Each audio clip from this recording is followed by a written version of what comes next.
From one tough schedule to another, former Michigan State quarterback Payton Thorne has transferred to Auburn, where he will be competing with Robby Ashford for the starting quarterback job, and he will add a third scholarship to the quarterback room, along with Ashford and Gariner, who are redshirt sophomore and redshirt freshman, respectively. Payton Thorne is a redshirt senior, and he has one final year of eligibility, I do believe, and he gives Hugh Freeze a lot of experience at the position. He gives passing talent at the position. You know, Robby Ashford, last season, he only completed 49.2% of his passes against Texas A&M, Mississippi State, Western Kentucky, Alabama, against Ole Miss, Georgia. All of those games where Robby Ashford got significant playing time and started, he completed less than 50% of his passes. Against Mississippi State and Georgia, Ashford completed less than 40% of his passes. Granted, he had 710 rushing yards. He averaged 4.6 yards per carry on the ground and had 7 rushing touchdowns. He's a proven scrambler. I expect Hugh Freeze to still use him in the offense. Robby Ashford is also a talented enough quarterback that it wouldn't surprise me if he still competed for the starting job along with Payton Thorne. And I think he will definitely see the field this fall. He will definitely be included in part of the offense. But Payton Thorne was realistically brought in by Hugh Freeze to get more experience at the position and also a much more potent and proven passer. Payton Thorne, despite struggling in 2022, completed 62.5% of his passes. He had a 131.2 QB rating as opposed to Robby Ashford's 107 flat quarterback rating or passer rating. Thorne had a 69.4 quarterback rating. Ashford had a 49.4. So Payton Thorne, much more proven passer, better overall quarterback, and Payton Thorne last year wasn't on much of a better team than Robby Ashford was. Auburn last year finished 5-7, and Michigan State last year finished 5-7, and both had some of the toughest schedules in the country. Michigan State playing Penn State, Michigan, Ohio State, and Washington, who all finished in the top 10, and Robby Ashford and Auburn played Alabama and Georgia, and Penn State, who finished in the top 10. They played LSU, who won the SEC West and made an appearance in the SEC championship game where they lost to Georgia. So from one tough schedule to another, as I said at the beginning of the video, it's kind of funny because this isn't Payton Thorne going somewhere to buff up his stats or have an easier time. This isn't Power 5 to Group of 5, like some might have anticipated Payton Thorne doing if he lost the job to Noah Kim, which indeed now he has, and I think that is a big reason why he transferred away from Michigan State, was either Noah Kim flat out beat him after the spring open practice and was declared the starter, or more likely than not, the competition was heating up, it was getting too close for comfort.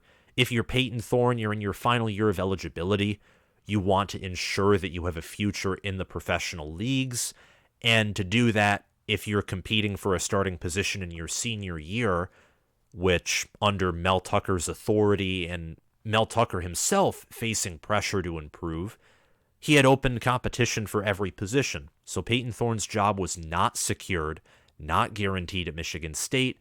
I would say, just from the standpoint of Auburn's quarterback room and the fact that there is nowhere even close to a proven passer currently in that room without Thorne there, I would say his job is much more guaranteed at Auburn than it was at Michigan State. I still think you will see Ashford in with designed runs or option plays, or maybe in other roles, wildcat formation, for example.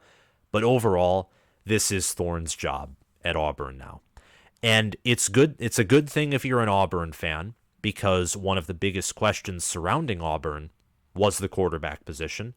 The offensive line through recruiting and through the transfer portal has been rebuilt and retooled. I think it will be a solid offensive line. The wide receiver position, I think, is going to be stronger than last year. Running back, Tank Bigsby leaves, but Jarquez Hunter will be one of the better running backs in the nation. Damari Alston, Brian Batty, Jeremiah Cobb, they have a very deep running back room. Tight end, I think, has received an upgrade as well. Quarterback was the biggest question mark on offense. It's also an area where Hugh Freeze has certainly shown his strengths, whether it was his history at Ole Miss or Liberty, whether it was recruiting Shea Patterson at Ole Miss, developing Malik Willis at Liberty, so on and so forth. Chad Kelly's another name that you might have heard of. You probably heard of. So I think that answers some questions if you're Auburn.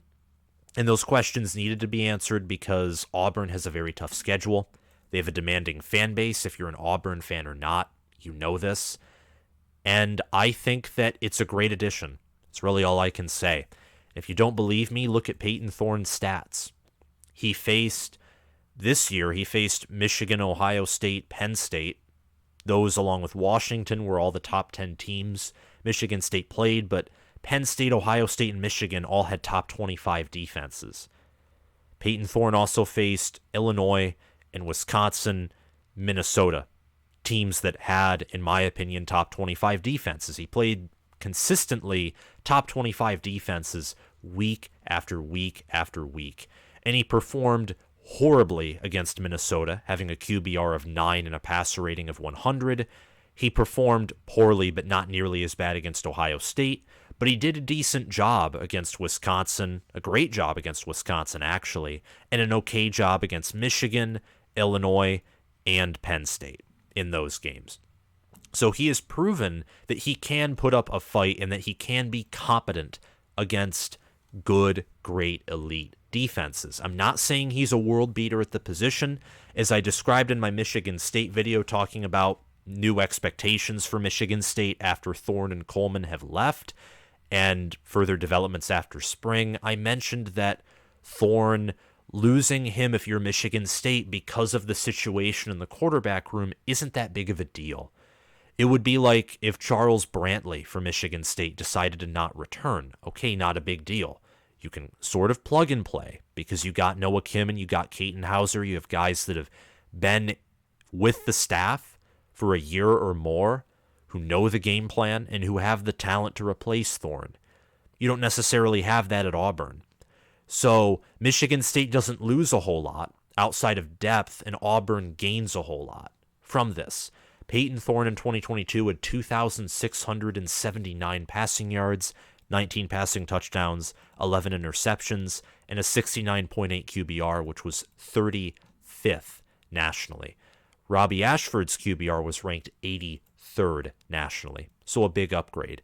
And then to go back to 2021, where Michigan State had a unicorn in Kenneth Walker, they had some explosive playmakers, they weren't as injured. Thorne passed for 3,248 yards, or 40 yards, 27 touchdowns, 10 interceptions, and he had a 148.1 passer rating as opposed to a 131.2. That season, he also had 181 rushing yards, averaged 2.2 yards per carry, and had 4 rushing touchdowns with a long scramble of 32. So if you give him a slightly better supporting cast, and I think Michigan State's and Auburn's supporting casts this year for the 2023 season will be better than MSU's supporting cast on offense was this past season. Outside of wide receiver, Michigan State's 2022 wide receiver core was great. It was unfortunately underutilized, and Jaden Reed was hampered by injuries early in the season. But overall, when you look at trench play, when you look at tight end play, when you look at running back play, I think Michigan State and Auburn for 2023 are both set up to have greater success than Michigan State had in 2022. So I think that Payton Thorne will have an upgraded supporting cast compared to what he had in 2022, which is fantastic, again, if you're an Auburn fan. So regarding all of this, when you add or lose a big-time player, and by big-time I don't mean great or elite, I just mean a player who, even if he's average, The quarterback position is so important to where if you have questions at the quarterback room or you have a bad quarterback room, in the case of Auburn, you know that you have a running threat at quarterback, but what about passing the ball? Just bringing in an average guy, an average Joe, which I'd say Payton Thorne has proven to be an above average quarterback, just bringing in an average Joe helps tremendously because now you go from having no passing game at all and a much smaller playbook, much less versatile ways to attack opposing defenses, to having much more options. And I think that the expectations as a result might change, or they should change. I think Payton Thorne will be a day one contributor and much needed depth at quarterback. At minimum, he'll be much needed depth. At most, and infinitely more likely, he will be a day one contributor. And that's what I expect him to be. I myself think that Payton Thorne will be the starter from day one until the end of the year. He only has 1 year of eligibility, though, so I think if you're Robby Ashford, it might be wise to just sit under an experienced quarterback like Thorne, learn from him in the passing game, and in 2024, when I assume Auburn's going to be better because currently they're recruiting much better than Brian Harsin ever did, maybe Robby Ashford will be a great quarterback. He has that potential. He has that ability to win, and I think on the ground game especially, with how bad the supporting cast was last year, he has an X-factor capability in the run game, and I love him. I thought that he was going to surprise a lot of people this year and have a much better season this fall than he did last fall. And even though I still think that would be the case, I think Thorne's a safer option. I think Thorne, regardless, would be a better passing quarterback. And you know that Hugh Freeze, with his offenses, he's going to want a quarterback who can run, which is why I think Robby Ashford will still be in the mix, and there'll still be plays designed for him. But I think there's a possibility that Payton Thorne, this comparison might bother some of you, but believe me, I think it might be valid if you take it a certain way.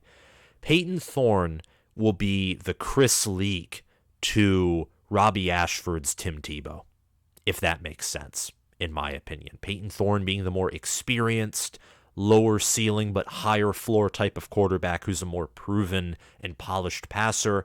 Robby Ashford being the future of the program and really the true quarterback that fits Hugh Freeze's style of offense. And Auburn has one tough schedule. So if you think that you can get away with just running the football and taking some risk, you got to understand Hugh Freeze and Auburn football's goals here. They want to come out and win. They want to maximize their potential to win, and that looks different year after year after year. Take in case my own Michigan Wolverines. Cade McNamara gave Michigan the opportunity to win in 2021 that JJ couldn't give them because JJ McCarthy was too unpolished, too undisciplined. He was too green to take the reins and bring Michigan to the playoffs and get them a 12-2 record. In 2022, JJ McCarthy matured, his low floor was raised, his ceiling was raised, and he now replaced Cade McNamara as the guy who could give Michigan the best potential to succeed. Robby Ashford's the future, and I think that overall in the college ranks he will be looked back at as the better quarterback than Payton Thorne, at least from a talent perspective, maybe not from a statistics perspective. But this year, with the experience, with the more proven passing capability, I think Payton Thorne gives Auburn its best chance to win compared to if it started Robby Ashford at quarterback. I mean, look at Auburn's schedule. They open up at UMass, they travel to California, and they host Samford. That's a pretty easy 3-game start, but on the road at California, you're going to be in multiple different time zones, and California returns a lot of starters, so they're probably going to have good team chemistry. So that might be an early test. But I think Auburn's going to be much better than California, so let's just assume that's not much of a test. They then travel to Texas A&M, September 23rd. That'll be a tough game, even though I don't think Texas A&M is primed for as big of a bounce back as many think. You're still hosting Georgia September 30th. Maybe Hugh Freeze can pull something out of the bag, but Georgia's viewed almost now unanimously as preseason number one. Unanimously. I have not found a website or anyone who views Georgia as anything but number one, except for myself, and I still have them inside the top three. You could count ESPN's FPI for not having them at number one, but that's purely computer-based. In a certain sense, that doesn't count. That would be like counting the Kali matrix, which, while valuable, it's debatable on whether you should count it or not. But anyway, Auburn then gets a bye October 7th after that home game against Georgia, which is needed because they then travel to LSU October 14th. LSU returns a lot of production. Some view them as a top two team in the SEC ahead of Alabama and up there with Georgia. Auburn then hosts Ole Miss October 21st, hosts Mississippi October 28th. They travel to Vanderbilt November 4th, Arkansas November 11th, and then they return home to play New Mexico State in what should be a warm-up game on November 18th to prepare for Alabama coming into town for the Iron Bowl November 25th. Alabama is near the bottom of the barrel in terms of returning production. And my expectation, what I think the expectation of Auburn should be, is to reach bowl eligibility, to improve after last season. Even with this tough of a schedule, even with a new head coach, you have the transfer portal, you have an athletic department that is, while destabilized, not unified. I think that you just have a lot of things that are going on. So I think, in all honesty, that your expectation should be to improve if you're an Auburn fan. Now, how much will the team improve? I think it will improve by more than just bowl eligibility. I think Auburn will be a near top 25 team with the portal, with Hugh Freeze as head coach, so on and so forth. I think offensive line and quarterback will see the biggest leap. Now, Auburn's ceiling, their floor is obviously having a losing record, and you're not going to see your team play in a bowl game. When you have Georgia, LSU, Alabama on the schedule, those are teams that all should be top 10. And then Ole Miss, Texas A&M, Arkansas, those are three teams that could contend to be top 25, top 20. That's a tough schedule. It's an insanely tough schedule. But they have a ceiling. And I think their ceiling is 9-4 with a win over Alabama. I think given the toughness of the schedule, given the fact that you're a first-year head coach, really first-year program because Brian Harsin burnt the whole thing down. Not the whole thing to where it's barren, but he did a lot of damage to it. He was a huge downgrade compared to Gus Malzahn. Malzahn did not, in my opinion, and I'm an outsider, but looking at it, Malzahn did not deserve the treatment he got. But nonetheless, there is redemption. There just is. I mean, redemption's a fact of human life, too. And I think Hugh Freeze is an upgrade compared to Brian Harsin. I think the staff that he's created is an upgrade. Hiring Philip Montgomery from Tulsa to become the OC. I think the transfer portal additions he's made and that he's got to come to Auburn, that's redemption. This team overall should be much better. And if you don't think that Auburn in year one can beat Alabama, three things for you. Number one, it's at Jordan-Hare Stadium. It's at Auburn, and Nick Saban has never beaten a ranked Auburn team on the road. I don't think. Number two is the fact that Alabama and Nick Saban, they've been on a 2-year stretch where they haven't quite looked like Alabama. They just haven't. Now, Alabama in 2021 went 13-2. Though part of me, outside of that Georgia game where they just looked dominant, part of me would say that in 2021, that was one of the worst 13-2 teams that we have seen, potentially that we'll ever see. That team lagged through just about every game, including the Auburn game, which was on the road. They nearly lost to a 6-7 Auburn team, to TJ Finley in a defensive slugfest. It was a nasty game. 2022 Alabama went 11-2. They slugged through every game once again, but this time they lost 2 regular season games and were kept out of the playoff. And now Alabama's bringing in Tyler Buchner to be likely the starter or second stringer. I don't see why Tyler Buchner would transfer to Alabama to sit behind Jalen Milroe or Ty Simpson, but maybe with his injuries, maybe he's thinking that maybe getting into coaching and learning from the best and Nick Saban would be better. I don't know, but I presume he's going in there to at least compete for the starting job. Alabama has extreme vulnerability at the quarterback position. Many say that Alabama should be concerned at quarterback, but even if they had a good quarterback, you don't have any wide receivers if you're Alabama. You have a tight end in C.J. Dupree, but he's probably your best receiver. At this point, they lost so much depth at the position. They have Jermaine Burton, but he's not anywhere close to a Jamison Williams or Calvin Ridley or any of those great Alabama wide receivers. And the defense, well, I think it should reload.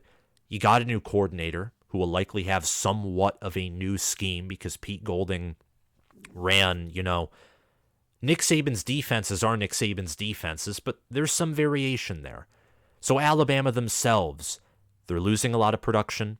They're kind of trying to get themselves back on track. It's kind of a prove-it year for Nick Saban, / maybe a reloading, rebuilding year, because new quarterback, lots of new pieces on offense. Losing Jahmyr Gibbs, for example, who got drafted at 12 to the Lions. That's reason number 2, and that was dragged out very long. Reason number 3 will be a little shorter, but it's the fact that Hugh Freeze has beaten Nick Saban twice. I think only him and Dabo Swinney are the only coaches to have beaten Nick Saban twice while he's at Alabama. Well, Les Miles, but Les Miles, his career's over. Dabo Swinney's career is not over. Hugh Freeze's career is not over. Those 2 are the only 2 active head coaches to beat Nick Saban twice, I believe. Jimbo Fisher hasn't done it. Even Kirby Smart hasn't done it. So 9-4 with a win over Bama is very possible. I think it's going to be very hard to do, but something can be challenging. Something can be very off in the distance, but it can be possible. And I think that's the case with a 9-4 record with a win over Alabama. So new expectations, new starting quarterback. It's all good if you're Auburn. Thank you for watching. If you're new to the channel, I encourage you to subscribe, like the video, and comment your thoughts down below.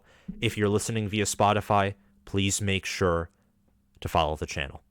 Talk to you guys later.